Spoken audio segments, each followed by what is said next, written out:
Saint-Esprit. Amen. Frères et sœurs, nous sommes réunis en ce jeudi 8 mai dans cette église Saint-Maurice de Dambach pour fêter le 80e anniversaire de la Libération. Alors puissions-nous ce matin, pour être pleinement libres et fêter la liberté, pouvoir accueillir le pardon, la confiance et la paix, en vivant les uns avec les autres comme les enfants d'un Père qui nous a aimés et qui continue la route avec nous. Amen.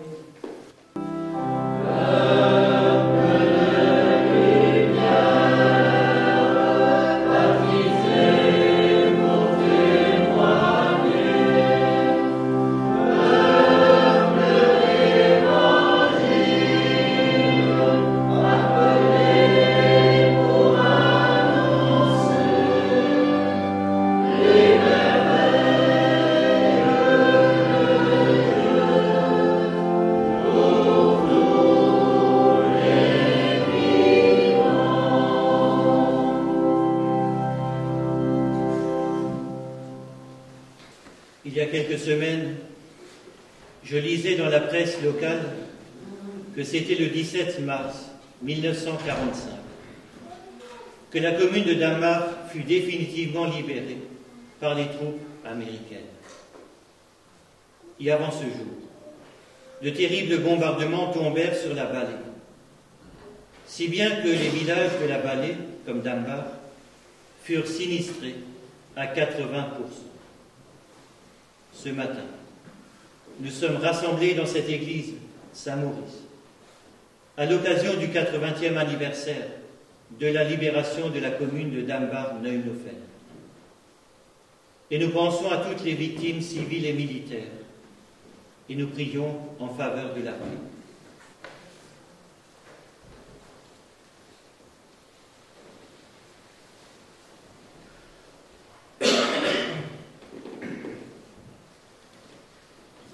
C'est le Seigneur. Nous te prions, toi notre Dieu, pour tous les croyants de par le monde, qu'ils soient conscients de la responsabilité qu'ils portent, qu'ils soient audacieux dans leurs actes et qu'ils osent proclamer que tu es le Seigneur de la vie. Encourage-les à vivre dans l'espérance, nous t'en supplions. Écoute nos prières, Seigneur.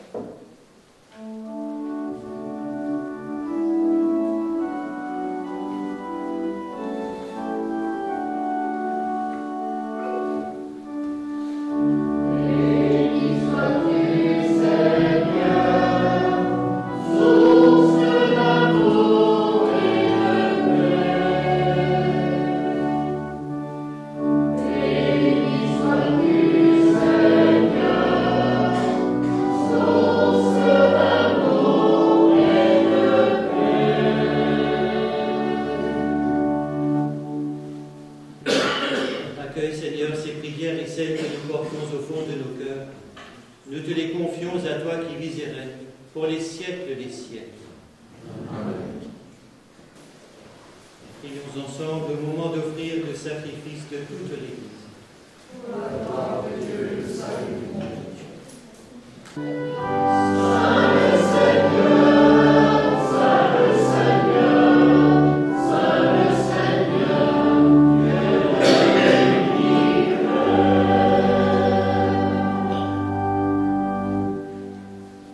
Voici l'agneau de Dieu. Voici celui qui enlève les péchés du monde. Heureux les invités au repas des noces de l'agneau.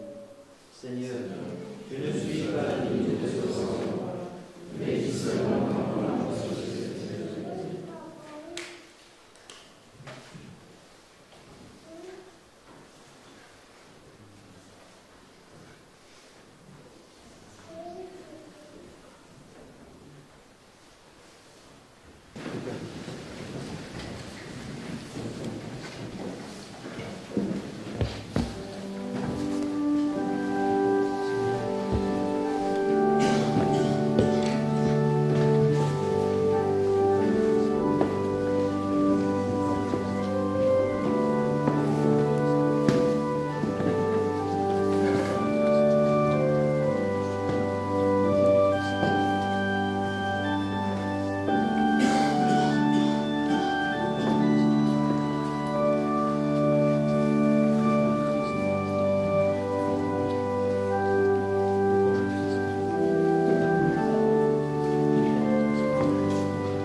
Le Seigneur soit avec vous. Et avec votre esprit. Que le Seigneur vous bénisse et qu'il vous garde. Que le Seigneur fasse briller son visage sur vous et vous accorde sa grâce. Et que le Seigneur se tourne vers vous et vous donne la paix.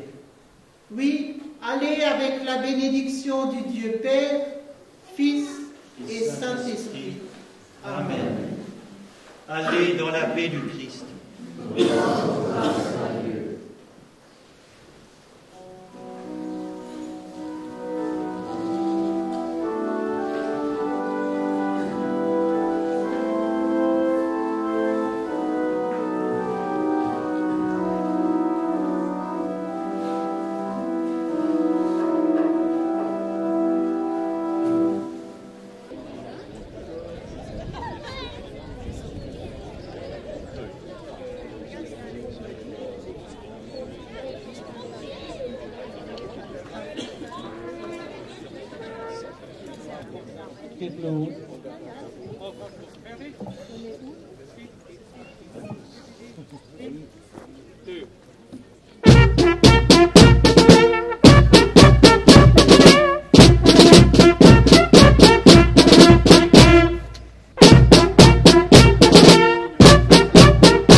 Nous allons vous présenter les extraits des mémoires rédigés par Aloïs Neuk, maire de la commune de Dambar de 1925 à 1945.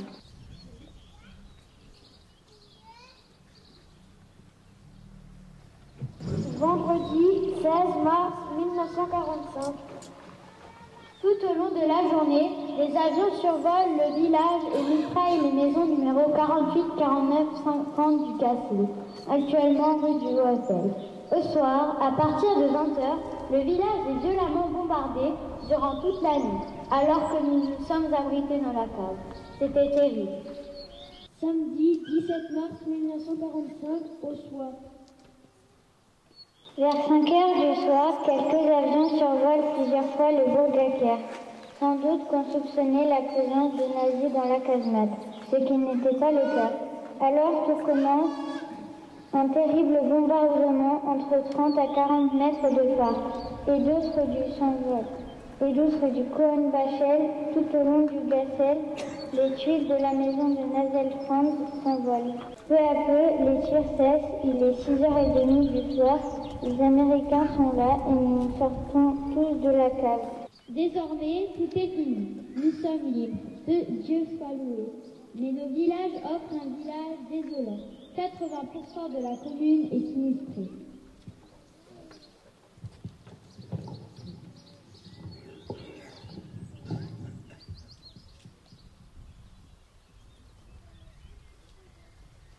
Dimanche 18 mars 1945.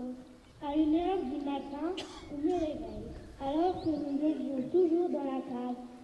L'Américain qui la veille m'avait menacé avec son arme, accompagné de 2 autres soldats, me demande de les héberger pour la nuit et de les réveiller à 6h du matin. Il m'offre des cigarettes et du chocolat pour la petite Brigitte. Je les conduis dans mansardes aménagées ou dans les combles où il passe une nuit paisible. À 8 heures, les maisons sont fouillées pour vérifier si des prisonniers sont encore présents. 2 Américains, à l'allure louche, se présentent et fracassent à coups de pied la porte d'une chambre mansardée, fermée à clé, sans attendre que je leur apporte la clé. Nous n'avions qu'un œuf dans la maison, et celui-là, ils l'ont volé à notre maman malade. Ils défoncent la porte du hangar, sans aucun scrupule. Quelle brutalité!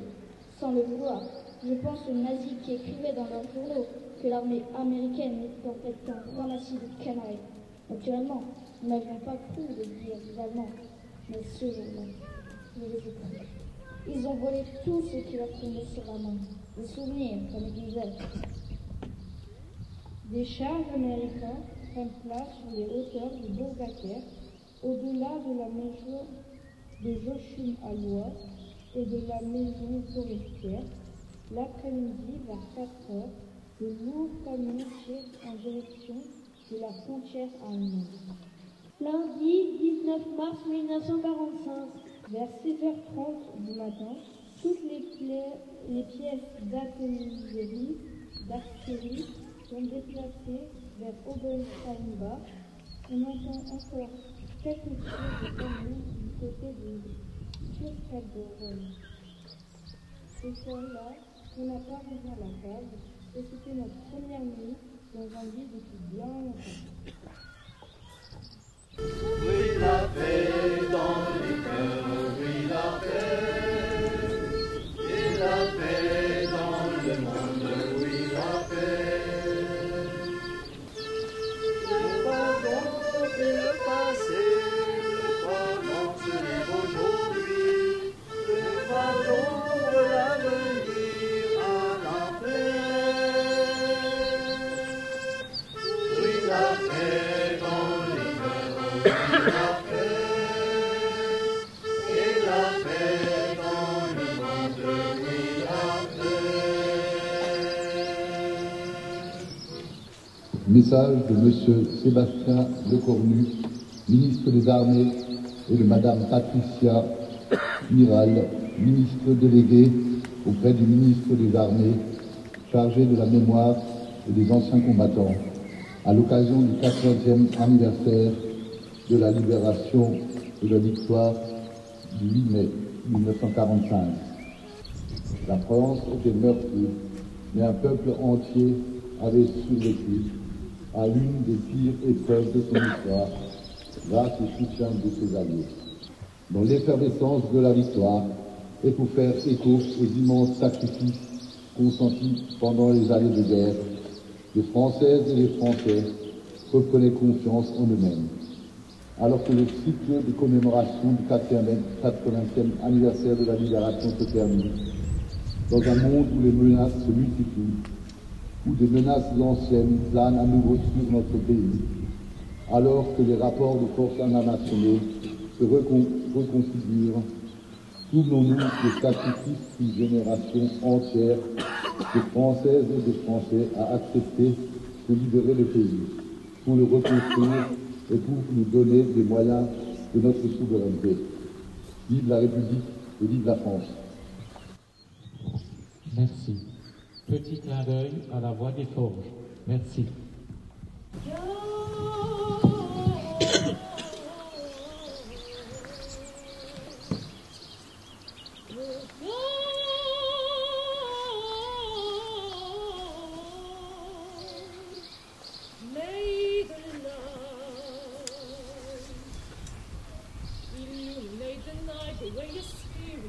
Illuminates my soul.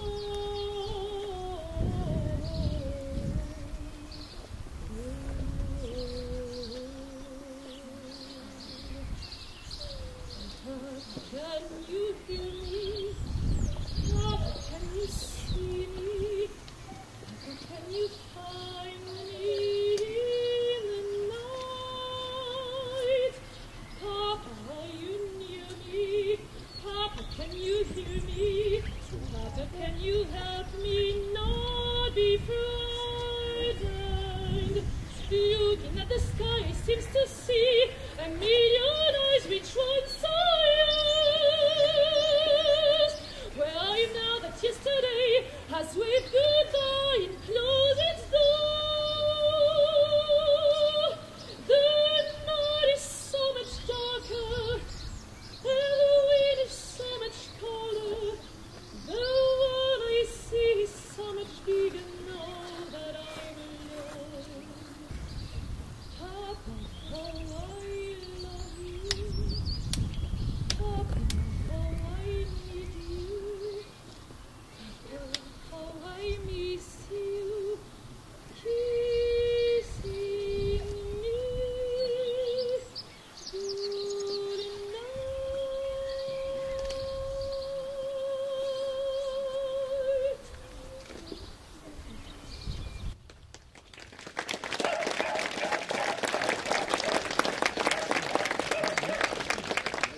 Mesdames, Messieurs, chers amis, 80 ans, plus de 3 générations que notre village a connu la Seconde Guerre mondiale.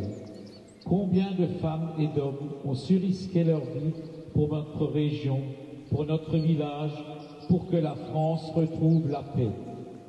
Nous ne pouvons pas imaginer la peur des bombardements, ceux de nuit ou ceux de jour, et plus spécialement à Neuilly-Ofen, où le 18 décembre 1944, un obus a tué 5 personnes dans une cave et une 6e est décédée 15 jours plus tard.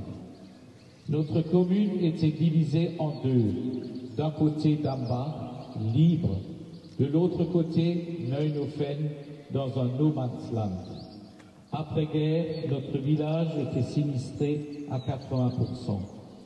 Une longue et difficile période de déminage et de reconstruction a commencé.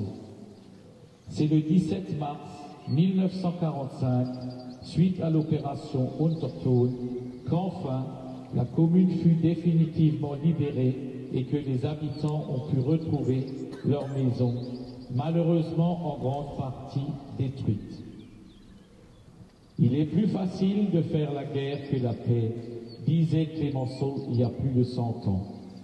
Mais aujourd'hui, c'est à nous de prouver le contraire et c'est en transmettant à nos générations futures cette histoire que nous pouvons éviter de tels drames.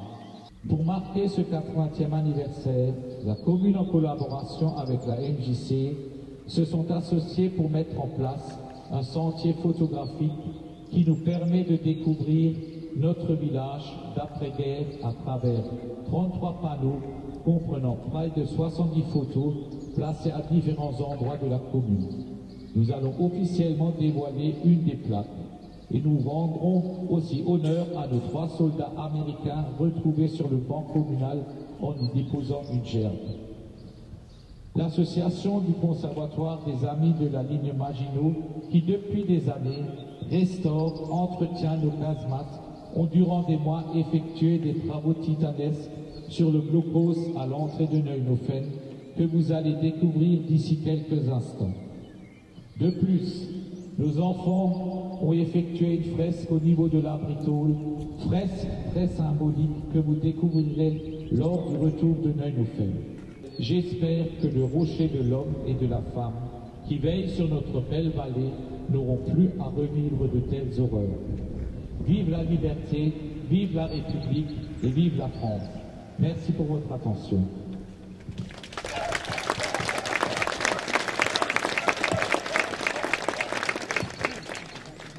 Merci à vous d'organiser cette commémoration, parce que le maire vient de le dire, la guerre n'est pas très loin.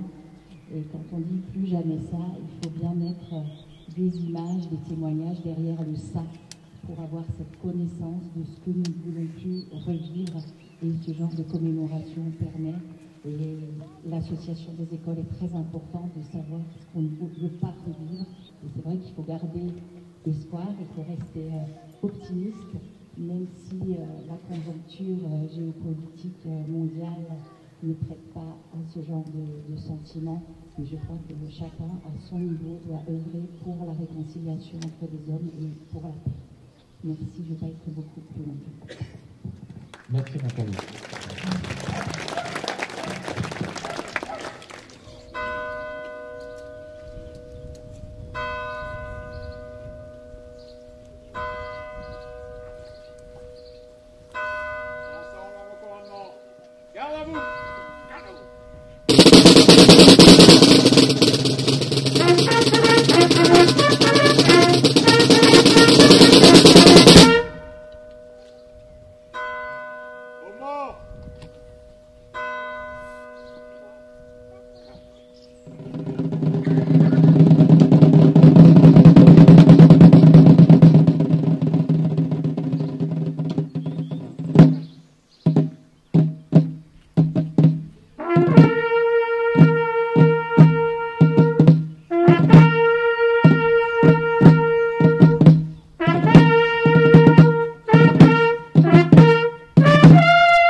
Je suis Christy, petite fille du soldat de première classe Cécile Harris.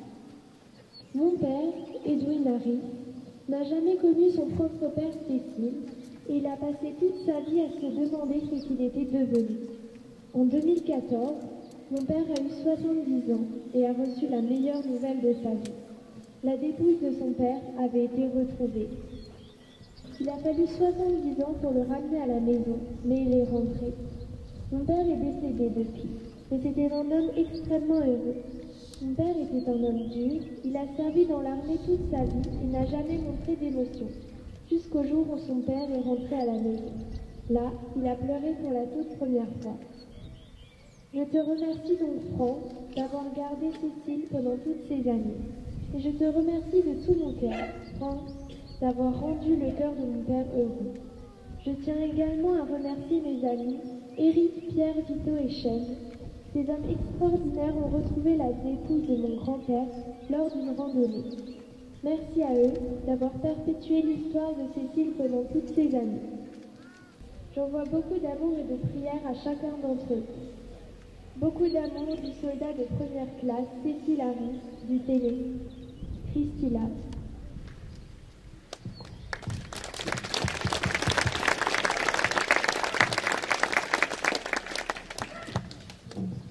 Robert Miller Leakey est né à Pittsburgh, en Pennsylvanie, le 7 novembre 1942.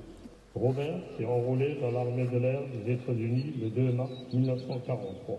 En décembre 1944, il est promu premier lieutenant. À cette époque, il était le plus jeune lieutenant, premier lieutenant de l'armée de l'air américaine. En février 1945, il a écrit à ses parents une lettre où il mentionne que lui et un autre pilote étaient les seuls officiers de leur section d'origine qui n'avaient pas été blessés ou perdus au combat. Le 15 mars 1945, le premier lieutenant Robert Miller Leakey, alors qu'il pilotait son P-47 Thunderbolt lors d'une mission de reconnaissance, à proximité de Hinterweidenthal en Allemagne, a repéré 2 chars au centre de cette localité. Tout en mitraillant les chars, l'avion de Leiti a été gravement endommagé par la flak allemande.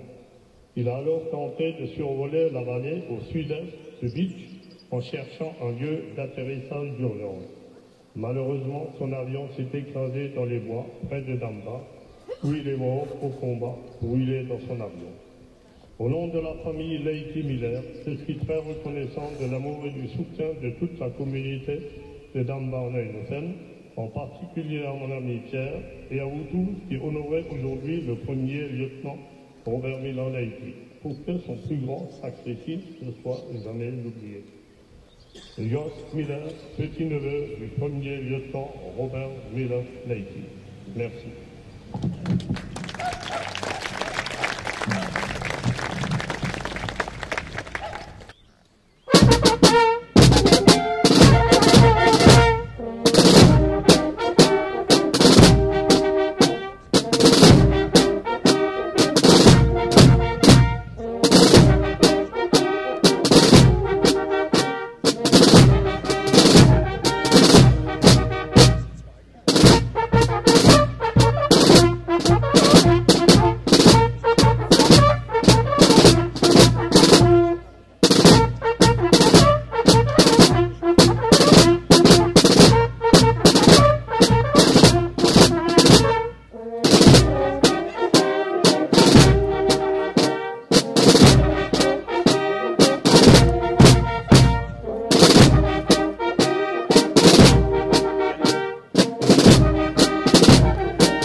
En avant, marche, gauche, gauche, gauche, gauche, gauche, gauche, gauche.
Bienvenue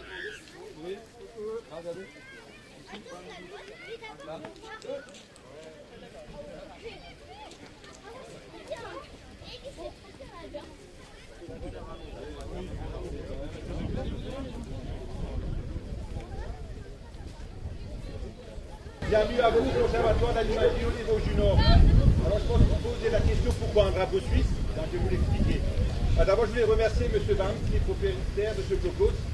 J'aimerais aussi remercier la MJC et la commune pour leur aide, ainsi que la Suisse, parce que ça sera un blocos suisse qu'on a fait ici, l'association de Fréjirou, à côté de Belfort. Les Suisses ont préparé des positions pour recevoir l'armée française, pour contrecarrer l'armée allemande qui serait rentrée du côté de Bâle. C'était le plateau des Rangers. Et sur ce plateau-là, il y a des fortifications occupées par l'armée suisse, mais qui auraient pu être également occupées par l'armée française. Voilà pourquoi on a décidé de faire un petit blocos suisse à Dambach, parce qu'on a des très bonnes relations avec les associations suisses. Merci à vous. Je vous invite à visiter à tour de rôle. Le maire va faire le coupé du ruban. Pour la petite histoire, c'est mes petites nièces qui sont en bas. Et la petite Alsacienne, elle a une robe rouge. La robe rouge a été cousue dans le drapeau de la mairie de Reichshofen, le drapeau nazi, en 1945, pour ma maman, qui l'a porté à la libération de Reichshofen.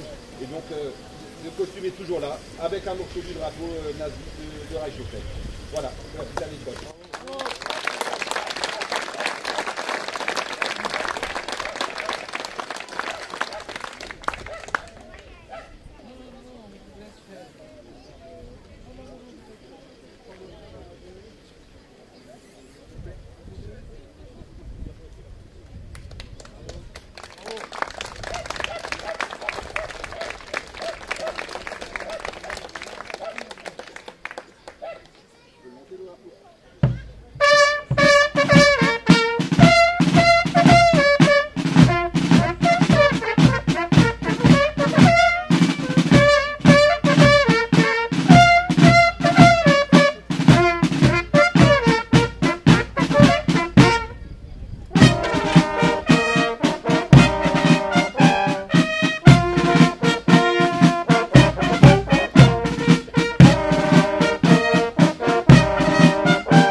Qui a été faite durant, comme disait M. le maire, durant les vacances de printemps, par une quinzaine de jeunes qui ont participé à la réalisation lors du centre de loisirs organisé conjointement par le réseau d'animation et la MJC et sous la maîtrise d'œuvre du graffeur Jaco de Brumal. Cette fresque, elle répond déjà dans un premier temps à ce que certains jeunes avaient demandé, des symboles. Symbole paix et guerre. 5 symboles, je dirais. Le char en bas, symbole de guerre. Les chaînes qui matérialisent l'oppression de la botte nazie pendant quelques années. Vous avez le soldat qui célèbre la victoire en levant le drapeau, en baissant le fusil. Et vous avez l'église, une église, que ce soit Dambach ou Neuenfeld, peu importe, ça symbolise la commune. Et ensuite, ce qui est important à mon sens, les colons qui s'envolent vers la paix, qui transmettent la paix. Voilà à peu près ce qu'on peut dire en 2 mots de cette fresque et je pense qu'elle va durer un certain temps et que tout le monde pourra s'en inspirer pour éventuellement remettre les idées en place de temps en temps. Voilà.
La conférence, s'il vous plaît.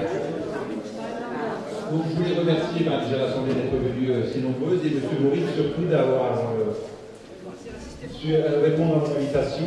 Et il descend d'une très grande famille de Reichshofen, de la famille de Streka.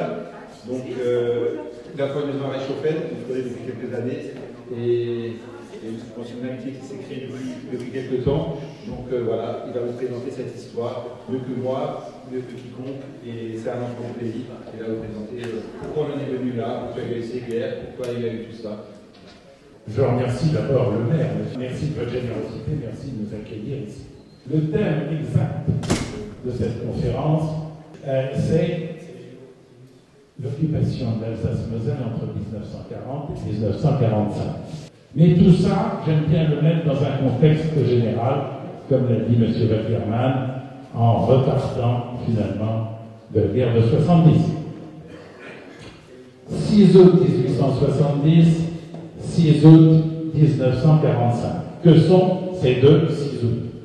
Le premier, vous le connaissez, c'est tout proche d'ici, c'est à 5 km, c'est la bataille de Reichshofen.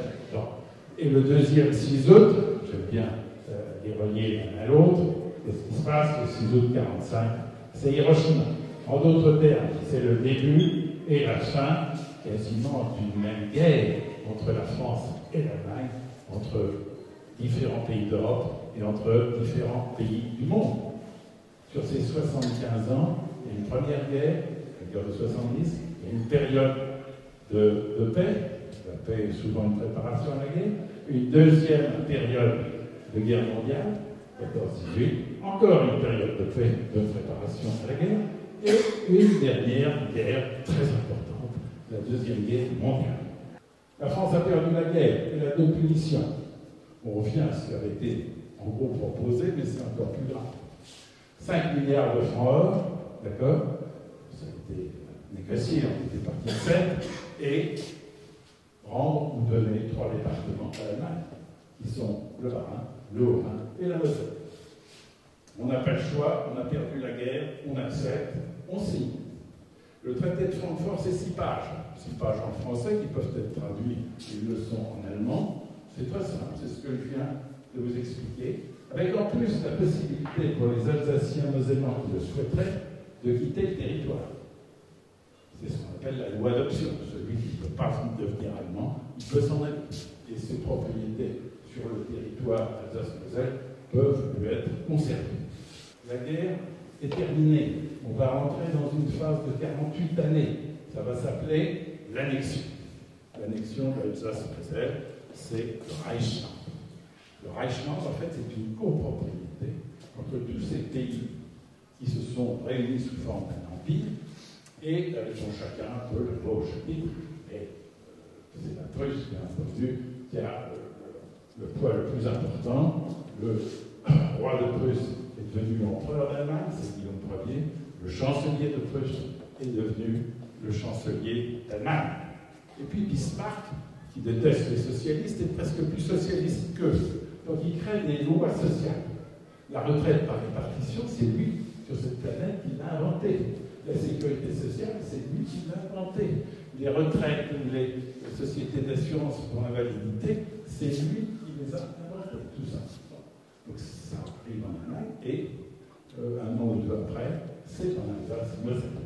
Hitler et Mussolini font venir Chamberlain et le français de l'époque, l'Union entière, Daladier, qui va bien mais sans l'âme, et on dit, ben voilà, c'est comme ça, vous êtes d'accord? Alors Chamberlain et Daladier, on les tremble un peu, c'est un homme extrêmement agressif, et ici. Ils signent les accords de Wittenberg. Quand Chamberlain retourne chez lui à Londres, un dénommé Churchill, qui est dans l'opposition, dit qu'ils avaient le choix entre la honte et la guerre. Ils ont choisi la honte et ils auront la guerre. Malgré tout, on considère que ça sent vraiment pas bon. Donc ça va être le début de la drôle de guerre et on va faire une évacuation. On va évacuer 800 000 Alsaciens mosellans. Donc tous les gens qui sont sur une frontière sur environ 5 km le long de la frontière, la ville de Strasbourg et tout ça, j'en suis mal. En 3 jours, l'état-major a organisé le déménagement de toutes ces personnes-là. Tout ça, à Périgueux et dans les départements alentours. Là, on a été très fort pour évacuer les gens. Bon. Il y a une ligne, par exemple, qui passe entre Reichshoffen et Niederbronn. Niederbronn est dans la zone évacuée, Reichshoffen ne l'est pas. Comme ça, tant mieux pour Reichshoffen, parce que pendant 8 mois, Reichshoffen va travailler un petit peu avec les gens de la ligne Maginot, etc. En mai, le 10 mai, les Allemands nous disent « Ah mais vous nous avez déclaré la guerre, excusez-nous, on était occupés à autre chose, mais maintenant vous voulez la guerre, on va la faire. » Et ça dure, comme la campagne de Pologne, 5 semaines. En 5 semaines, les Allemands ont envahi la France, en passant non pas par les gros forts de la ligne Maginot, mais évidemment en faisant le tour par la Belgique. Bon, on est le 22 juin. Le 23 juin, Hitler vient à Paris d'un coup d'avion. Il visite l'opéra et les Invalides. L'opéra parce qu'il est passionné, il connaît le plan par cœur. Il est amnésique quand il a eu quelque chose, ça reste dans son cerveau assez longtemps. Et puis il va voir Napoléon. Il est admiratif de Napoléon. Pas le seul. Et puis d'ailleurs, il va nous faire revenir les cendres du duc de Reichstadt.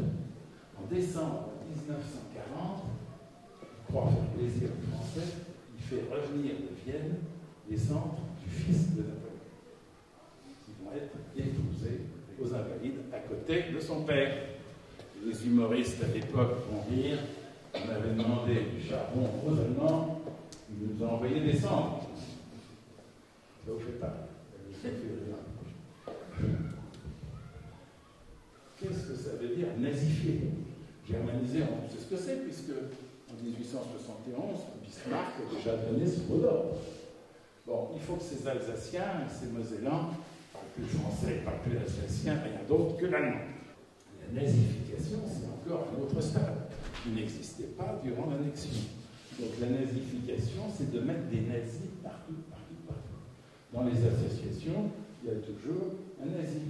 À la Maison des Jeunes et de la Culture de Dambach, Neuenfeld, un comité de certains nazis. Voilà, ils noyautent tous, ils sont partout. Et bien, à la limite, regardent tout d'une manière plus ou moins insidieuse. Quand vous rentrez dans un bistrot et que vous dites bonjour, au lieu de dire guten Tag, et que vous êtes entendu et dénoncé, petit séjour de 3 mois à Schirmeck. Donc, ça vous forme un petit peu votre jeunesse. À Schirmeck, on ne se déplace pas autrement en courant, on travaille 12 heures par jour, on mange très peu et on est battu. Quand vous revenez de Schirmeck, vous dites guten Tag. Et puis, vous racontez pas trop ce qui vous est arrivé. Voilà. Et puis, si vraiment ça se passe très mal avec vous, on monte d'un étage. Et on range tout le temps. Le Shtetov, c'est un plan d'extermination par le travail. En 1942, la mobilisation se met en route et il va y avoir 130 000 Alsaciens mosellans qui vont être mobilisés essentiellement pour le front de l'Est. Il y a des gens qui ont été sous les couleurs françaises, qui se sont battus en 1939, et que là, on les met avec un uniforme différent. Un uniforme qui est l'uniforme de leurs ennemis il y a 1 an ou 2. Alors la résistance, les Alsaciens mosellans vont résister en moyenne, disent les historiens, beaucoup plus que les Français, on va dire, de l'intérieur. Et puis il y a eu quand même un certain nombre d'attentats contre Hitler. Et en particulier, le 20 juillet, je reviens un peu en arrière, un dénommé Stauffenberg, un colonel allemand de la Wehrmacht, pas nazi par définition, a fait commanditer et réaliser un attentat contre Hitler. Malheureusement, il ne marche pas. Malheureusement, il éclate, il n'est pas assez fort. Bon, Hitler est sourd, quand même très secoué, mais donc il y a quand même, si vous voulez, des militaires un peu raisonnables dans cette armée qui ne sont pas nazis. Rommel en a fait partie. Rommel, il est convaincu d'avoir participé à ce mouvement d'attentat. Donc on vient de voir, la Gestapo vient de voir chez lui, il dit, écoutez, mon général, mon maréchal, on sait. Alors il y a 2 solutions. Voilà, ça c'est un pistolet, il y a des balles dedans. Ou vous vous suicidez, votre famille sera protégée, vous aurez des funérailles nationales. Ou alors vous n'êtes pas de corps, on vous met dans un camp et vous connaissez la douceur de nos camps. Ils se tirent une balle et voilà, l'honneur est sauf. Comme il est très très populaire, il disait, on préfère ça. Les nazis préfèrent ça, ils disparaissent gentiment, comme ça, il s'est suicidé et tout va bien. Voilà, donc tout ça, ça fait qu'à un moment donné, il y a une telle pression que la guerre est finie. Et donc il va y avoir, et on est là pour ça aujourd'hui, il va y avoir un armistice. En fait, il va y en avoir 2. Le premier armistice est signé le 7 mai 1945 à Reims. Il signe l'arrêt des combats, mais évidemment pas tout de suite parce que les combats il y en a partout. Donc avec prise d'effet le lendemain, donc le 8 mai, à 23h02. Voilà. Il y a un Russe aussi, mais un Russe qui n'est pas très responsable, donc ça déplaît au Kremlin. Le Kremlin dit non, on va re-signer d'une manière sérieuse les choses à Berlin. Donc, dans la nuit du 8 au 9, il re-signe la même chose, mais en présence de Zhukov, qui est un grand maréchal russe, en présence non pas de Gödel, mais de Keitel, qui est le numéro 1 de l'armée, en tout cas de la Wehrmacht et de l'Angleterre. Bon, il y a différents personnages. Et puis, il y a un Français, mais un Français responsable. C'est le maréchal de l'Avre de Tessin. Et quand Gödel arrive dans la pièce, il est maréchal, il salue tout le monde avec son bâton de maréchal, on ne lui répond pas, il voit qu'il y a un Français, et il dit quoi? Il y a un Français? Il manquait plus que ça. Voilà, l'état d'esprit à l'époque de ces gens-là. La guerre se termine avec la capitulation du Japon. Voilà, mesdames et messieurs, en quelques mots, cette histoire horrible, mais il faut connaître quand même, et qui fait que, oui, aujourd'hui, on craint les guerres. Depuis 80 ans, encore une fois, on est en paix, mais pas très loin d'ici, à 2-3 minutes